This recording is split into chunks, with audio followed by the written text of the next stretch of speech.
Morning. This is our fifth and final installation. Today we're going to talk about Godspell and a show that is not nearly as well known, but is written by the same man, Stephen Schwartz, and it's rather interesting if you want to consider it from a biblical and Christian standpoint. Can we just open with prayer this morning? I'd appreciate that. Dear God, we'd like to thank you for this day, this opportunity to gather at your house and worship you, for your Son, and for the time we have to be together as your children. In Christ's name we pray. Amen. I want to do two numbers from towards the end of Godspell today. As I pointed out last week, in many ways this is a goofy show. I mean, the presentation of the parables is interesting and fascinating, and also done by clowns. And then the sung moments are often more serious, more joyful. The sung moments are when you have the conversion experiences for the various members of the cast. Every member of the cast gets a number that they start as a solo. That was the original plan of the show. This is the communion. It's certainly the moment between Jesus and the disciples before the crucifixion. Communion it's actually done during the intermission, as I've explained in this show. But this is also a moment, it's the most serious moment between the disciples and Jesus. And the song here is called On the Willows.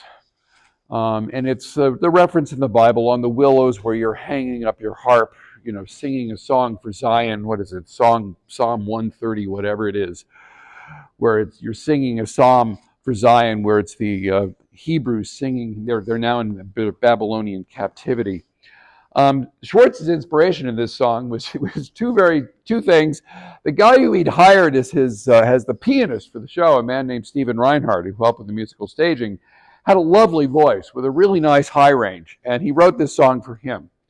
And it's high, and the guy was, of course, playing it while he was singing it. So no one on stage is singing because of the action I'll explain in just a moment. His other inspiration was John Michael Tibelak said, "I want it to sound oceanic." Okay, I guess that means you wave at us as it goes by. But if you listen, you've got all this you-ba-da-boo-da-ba, the triplets going on in the accompaniment, and that's probably the oceanic part. What's going on here is Jesus is removing the clown makeup from their faces, if you will, preparing them for their ministries after they've received instruction from him. This is the sort of go into the world moment. And it's also, of course, the moment where, the disciples may not understand what's about to happen, but it's also the farewell. So it's kind of like the final dinner, the communion that we always celebrate for Maundy Thursday. Anyway, this is the scene. And this will need to be louder.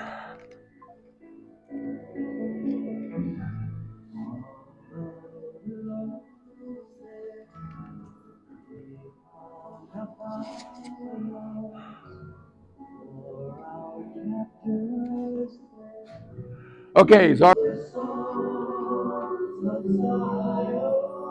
you get the idea there. I'm sorry, yes, the paint from the face is removed in the previous number. And then we, here it proceeds rather quickly to the crucifixion.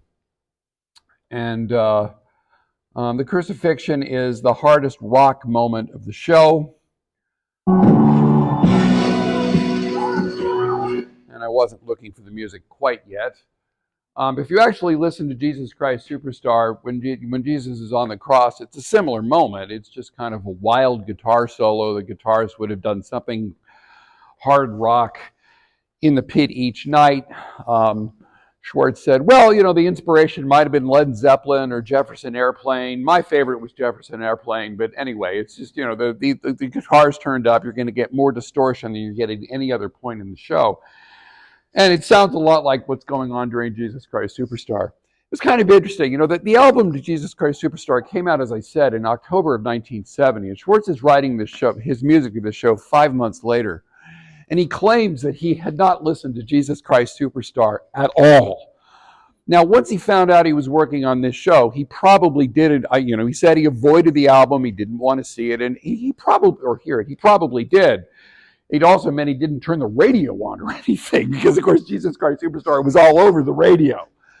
But that score did come first. This might have been a moment of inspiration, but in this production, they're back at the place, kind of the junkyard that the show opened up in, and Jesus simply gets tied up against the fence. Judas, who also is John the Baptist in this story, has kissed him, and they just, there are no police who come in or anything. They just grab him and use some red ribbon to tie him against the fence. And then you have the suffering portrayed during the crucifixion. And then this happens once more, and then you go back to the rock guitar. And then Jesus is just hanging there. And in the original production, they took the body. Again, in the original production at Carnegie Mellon, they were completely fenced in. You couldn't get off backstage because they had fencing behind it. So they just picked up the body of Jesus on their shoulders and carried him out while singing, "Prepare ye the way of the Lord and go with God." In the film, they're carrying his body through this completely empty streets of New York. Again, it's just this very strange image, singing those two numbers, and then they start singing a number that Schwartz actually wrote for the film, called "Beautiful City," which, if you actually see a production of Godspell now, you'll often hear the "Beautiful City" inserted at the end there. Lots of musicals end with recapitulation of some songs that you've heard before. Jesus is not visibly resurrected in Godspell either. In Jesus Christ Superstar, he dies on the cross, and then you see him at the curtain call. Same thing happens here, at least alive at the curtain call. In this one, you actually see him carried out.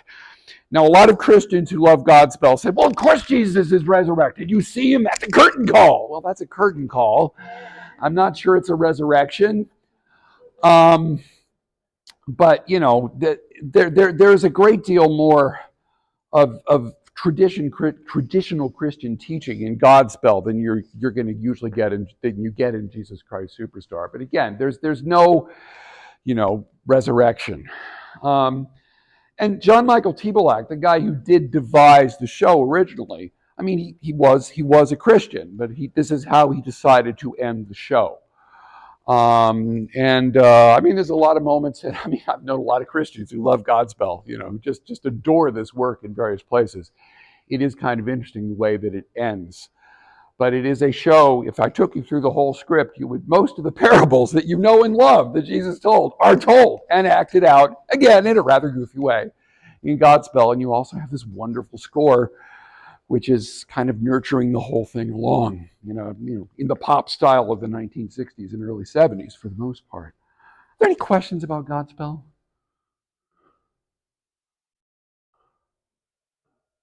You can all hear me, right? Okay, fine. I'm just making sure I'm saying I'm supposed to have two mics here, but anyway, so what I'm going on to is, as I said, this man just kind of kept working on, he wrote a lot of shows that have nothing to do with religion. And then you get these. And this one is not as well known. It hasn't played nearly as much as Godspell has. And you won't see it much in professional theaters simply because of what it requires. This picture, which is just from a picture somewhere I found on the web, gives you a little bit of an idea. The guy dressed there in white is Father, the God figure in this. And then you have the adult actors in the back who play the people in the stories of Adam and Eve and Cain and Abel, and then Noah. And then you have all these children. And actually, and then you also, of course, have adult singers behind the children, because this thing calls for the cast of principals, which is not small, a chorus of adults, because a lot of this thing kind of proceeds like an oratorio. There's not many spoken lines in it. It's mostly sung. And a lot of the recitative moments, that is, that tie together the songs, are sung by the choir, not by single voices. And then, of course, there's 2 CDs worth of music in this show. There's over 2 hours of music. So there's, But then you need all these kids, and what the kids supply are the animals in Eden, and then the animals coming onto the ark. So they're all dressed up in cute costumes. I mean, it's a great show for proud parents to go see, because you get your kid dressed up as a really cute giraffe, or something, if you want the long and short of it. Anyway, so Children of Eden, it had one full-scale production in London in 1991. In the West End, very expensive, incredibly staged production that was put on there in 1991. But it was all part of sort of getting this thing going. Schwartz started working on this in 1984. It actually wasn't his idea. The original scenario and script was written by another man, and it was put on as a pageant at the Our Lady of the Snows, which is a Roman Catholic, mission. Well, I mean, it's not really a pilgrimage site. It's a place where people meet and all. They have an amphitheater there, which we went to see so I could get a picture of it for my book. But anyway, it was written there. It was first put on there in the summer of 1984. And this man brought Schwartz into it, and Schwartz ended up taking it over along with John Laird, and the other guy got a piece of the action because it was clear he wasn't going to be able to develop it the way that Schwartz really wanted to. So it starts there, and then they started working on it, and there were various productions. I mean, Schwartz worked on this show from 1985 until 1997. It was a 12-year process of getting it to the point that he wanted it to be at. Part of that, I mean, there were productions all over the United States, some in England, including this one that Trevor Nunn, who was a major director in the British theater. This is the guy who was responsible, for example, for Les Mis. And he was with the Royal Shakespeare Company for a number of years. Anyway, he got interested in this, and they put on as I said, a spectacular production, but it wasn't quite there yet in 1991. 6 years later, there was a production at the Paper Mill Playhouse, which is a wonderful regional theater in Milburn, New Jersey, just basically right outside of New York. And that was the one where Schwartz finally said, okay, enough. I'm finished. This is it. We're done. The other man he did most of the work with was John Laird. I didn't mean to switch. John Laird was he was actually the assistant director and sort of creator of Les Mis with Trevor Nunn. And he was a British director, started out as an actor, became a director very quickly, whose father was a college professor in religion and a theologian.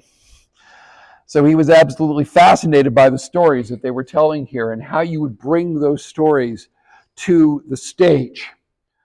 The one figure who appears in both acts is God, who again is called Father in this show. This is a man who needs a wonderful baritone voice, a very commanding presence, and he's usually dressed all in white. But we have the stories of Adam's family going through Cain and Abel, and then we have the story of Noah in the second act. And the same actors play kind of the analogous characters. So the person who plays Adam also plays Noah.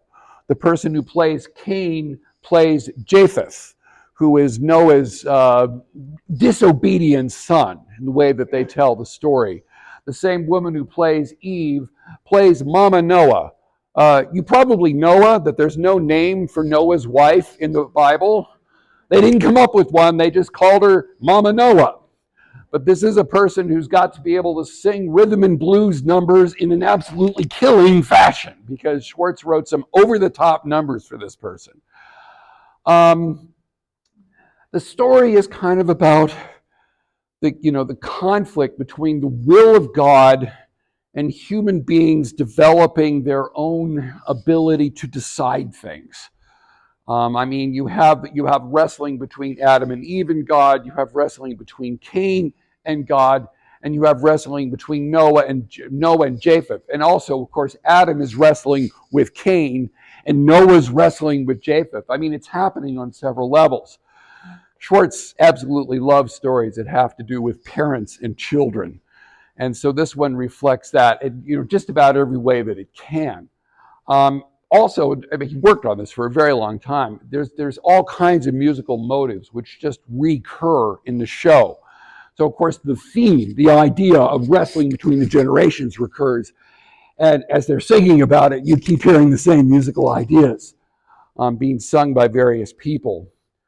As I said, they just kept working out, mostly with regional theaters. It was a long story. When I wrote the chapter on this in my book, I don't remember how many scripts I had to deal with. I mean, I contacted John Caird, and he said, "Oh, I'd love to talk to you about it." So I got myself to London and was invited to his house in North London, which was a beautiful old Georgian mansion that George Frederick Handel had visited at one point. And he took me downstairs in his basement and gave me a table that was, as big as that, and it was just covered with paper. And he said, "Well, that's my Children of Eden stuff. You can go through it." So I had more material than I had any idea what to do with. And it was just amazing to see how much the story had changed over the years that they worked on it.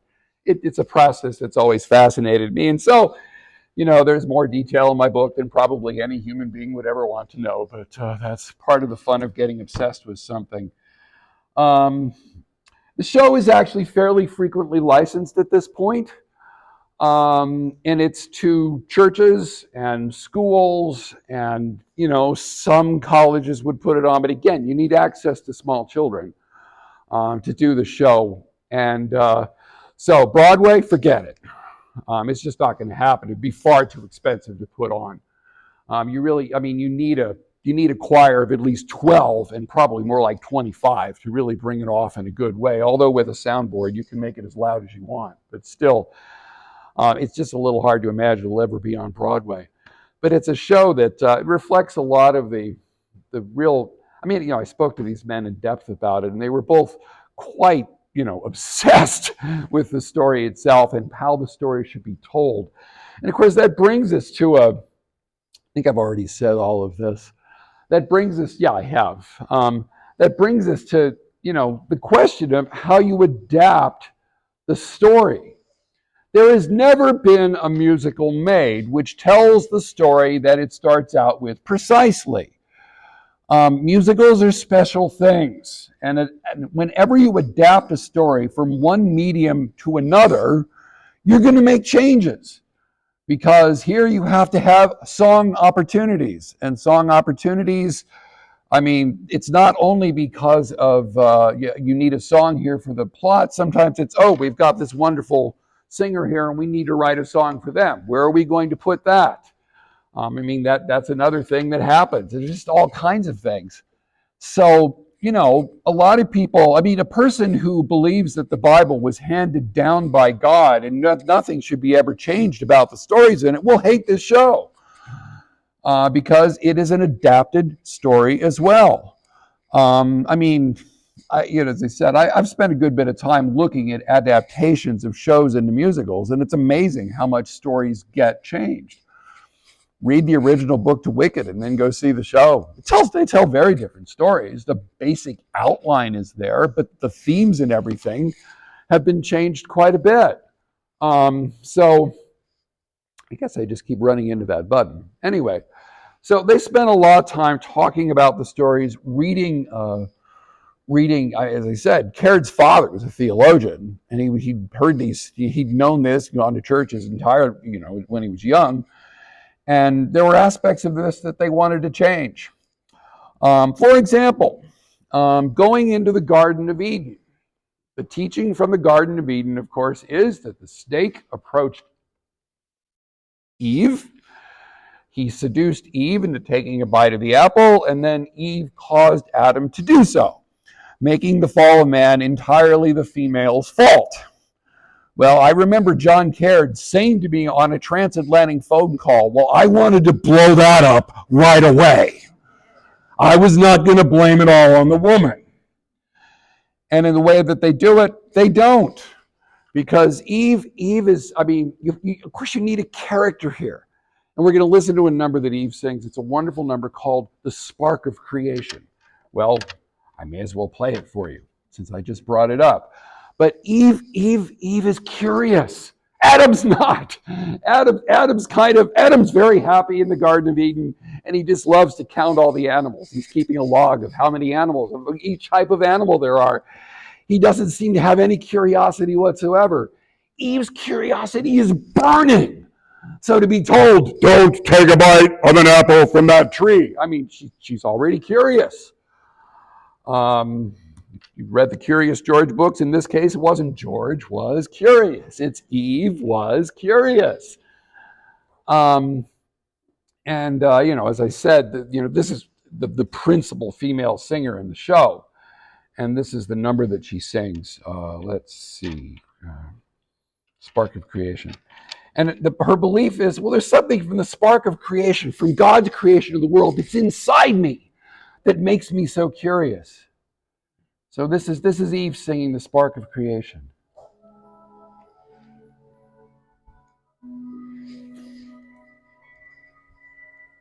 You have this wonderful kind of rhythm and bluesy sort of thing, but that tells us that Eve is this really curious figure, and she's not going to be able to deny that. Well, a snake comes on. The snake it's a really clever staging, because the snake is like 6 or 7 people connected by material, with the one out front doing the singing. Anyway, the snake convinces her. I mean, it doesn't take a lot of convincing, because she's already very curious, to take a bite of the apple.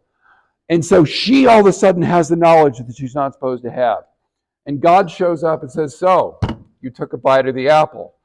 And it's all kind of done in recitative. And Eve says, oh, it's okay, Lord. There's so many things we can do. We can build things. We can do this. Well, my daughter, you see too much. So, I mean, this is, of course, not what happens in Genesis. And then Father turns to Adam and says, she's got to leave the garden. You're staying. I'll give you another wife. So Adam is forced to make a decision. And Adam sings a number about how he's being asked to make a choice that he can't make. He's being asked to choose between his father and this woman that he's come to love. The same number gets sung in another situation in the second act, where such a choice needs to be made. And Adam finally just decides, okay, I'm taking a bite of the apple because I want to be with this woman.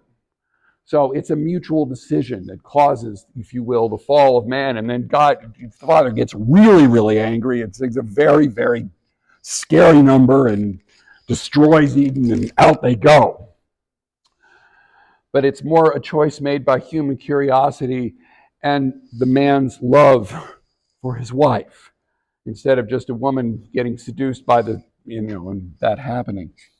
In the second act, there's a couple of major additions to the story of Noah, which actually is kind of bare bones. There's just not enough there for an hour, plus a little bit of musical theater. I mean, there is, but they want some of the same. They want parallel themes between the acts. So Noah has a son named in the Bible. There's 3 sons named in the Bible: Ham, Shem, and Japheth. And Japheth becomes the rebel in this account. At the beginning of the act, Noah has commanded his 3 children, you've got to go out and find wives, because God's going to flood the world and we're supposed to repopulate it, so you got to go find a wife. Well, Japheth has fallen in love with Jonah. Now, you can read the Bible from one side to the other, and you're not going to find Jonah. This is an added figure to the story. Jonah actually is the Hebrew word for dove, which, of course, is very appropriate in the story of Noah. And Jonah is a child of Cain, a daughter of Cain. Remember, the idea of the flood is to wipe out the race of Cain.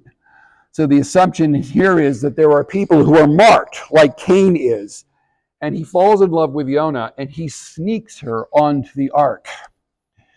And in this version of the story, they're drifting and they're drifting and they're drifting, and Father has not contacted Noah in so long. And what's the problem? And they finally discover Jonah on the ark. And Ham and Shem are ready to grab her and throw her overboard. And Japheth says, well, if you throw her overboard, you throw me overboard. And Mama Noah comes in and breaks up the fight. And Noah is just, I mean, he's at loggerheads with himself because Father has been telling him what to do. Hasn't told him what to do in a long time. And she sings a song that essentially says, it's time for you to make a decision. Are you going to let this happen to your son, or are we going to go off and figure out how we're going to fix this ourselves? So there's a wonderful song, which I'll play a little bit more of in just a moment. Well, I'll play some of in just a moment, where it's a duet, actually. Noah starts singing. It's called The Hardest Part of Love. The hardest part of love is the letting go, is letting your children grow up. And of course, in the story, Father also has this problem because Father doesn't want the human race to grow up. And so he's singing the hardest part of love, and then somewhere else on the stage, Father starts singing it too, and it becomes a duet. But it's not a duet. I mean, they may duet together, but Noah and Father are separated, and none of the humans can hear Father singing. But Father's having a parallel experience. It's just a delightful number. And Noah's decision is, no, that's it. Japheth and Jonah stay. They will be part of the people who repopulate the earth. And then they sing their finale. So, I mean, this is, of course, a huge addition to the story of Noah. And, but, he's ignoring, I mean, he doesn't know what Father thinks, and Father doesn't contact them anymore. I mean, we're at the end. The human race is now, if you will, adult, living its life, and, God is not determining what goes on anymore at this point.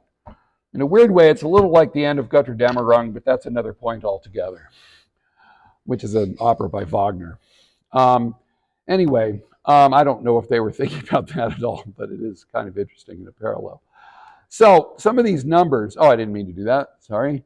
So some of the other numbers we've heard the spark of creation. There is a darling number in the first act. It's called the naming. I mean, Adam and Eve are like children. This is early in the show, and one of the games Father gives them is to name the animals, which they do from A to Z. Not every animal is named, of course, but you get a lot of them. And this is where the kids are coming on and coming by and getting named. So, it's a number. Well, let me play some of it, then I'll talk about it a bit. So here is the naming. Game. What sort of game? That's Adam. Naming the animals. That's Father. Come and gather in the meadow. Schwartz's son or daughter was in elementary school at this point, and he heard Orff instruments for the first time. So he bought a whole set of Orff instruments, and they got used for this number. And you're supposed to use Orff instruments, Orff else, when you put this on. In the meadow, in the sun, come They're little xylophone or little marimbas.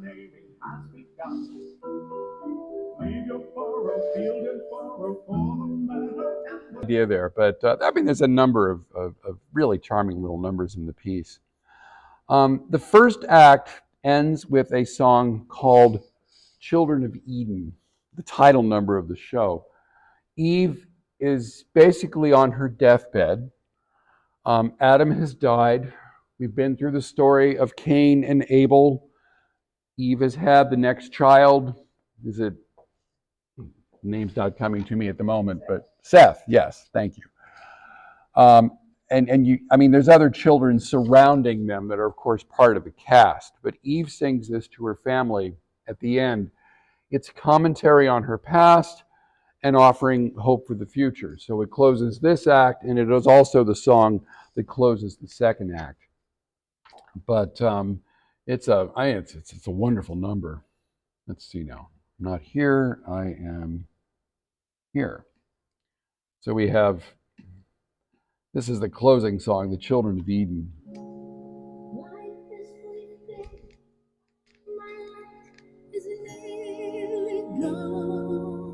And see, they didn't get their second chance. After they're thrown out of Eden, there's a lot of references in the show, especially between Cain and Abel, about how their parents lost the paradise and never got a second chance. And Cain especially really resents it. Sings it to close the the first act.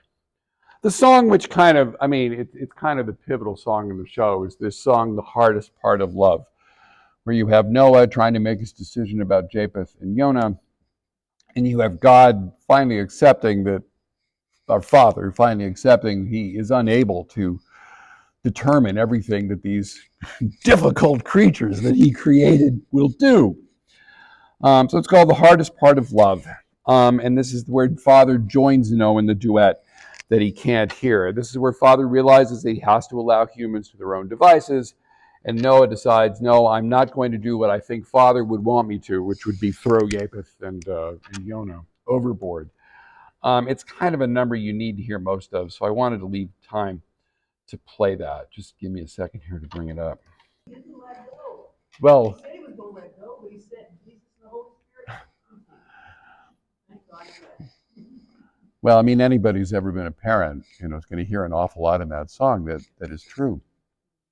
And then they finally get off the ark, and the final song is called "In the Beginning," and that concludes that it's only. I mean, Father's only watching it, and the humans are singing it, and the various couples from Noah's family are headed off to various parts of the world to repopulate it, and that's the conclusion of the show.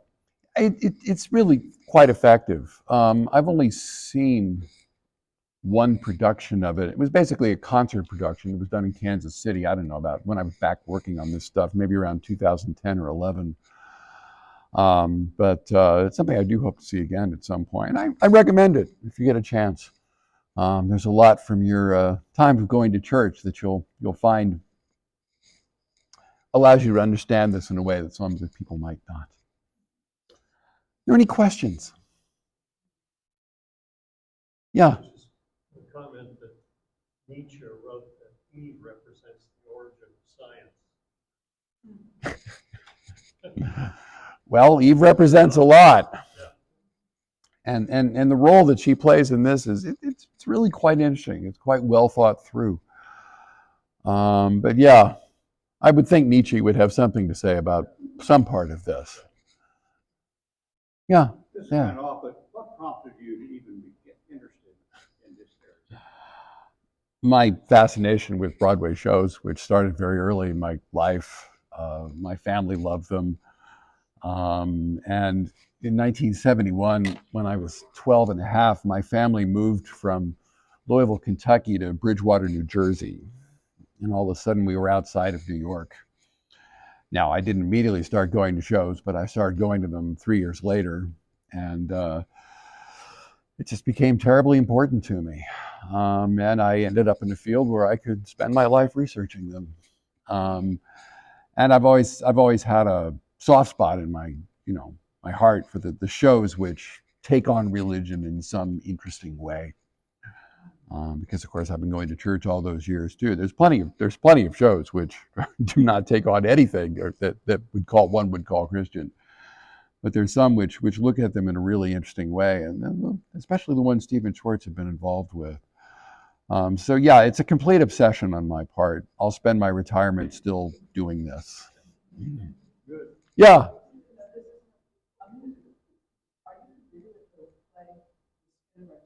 Oh yeah, yeah. Yes, it does. And of course, and actually, Leonard Bernstein, Jerome Robbins, and Betty Comden Adolph Green tried to turn that into a musical in 1964, and they couldn't. It just didn't work. It's The Skin of Our Teeth by Thornton Wilder, very famous play, which does start off with Edin and go get this. Yeah. Yeah, the history of humanity in one family. It'd make an interesting musical, but as I said, the one attempt I know that tried to do it did not work. Anything else? Yeah, Jim. Are these online, or are they so rare that you can't even get them from the Well, if you get on YouTube, you can listen to any one of these songs. And there are videos of most of them online. On YouTube, you can watch most of these shows in varied productions. And then clips of the films are usually available there too. There is no movie for the Children of Eden. There is one for Godspell. But yeah, there's certainly evidence of a lot of these things online. Sometimes you have to pay to watch it, but they are there. So yeah, you can investigate them online. And I should have done those examples from online too, because it would have been easier for Charles back there. I'm sorry, but we'll talk about that. Well, thank you very much. It's been a lot of fun. Thank you for sharing my obsession for 5 Sunday mornings.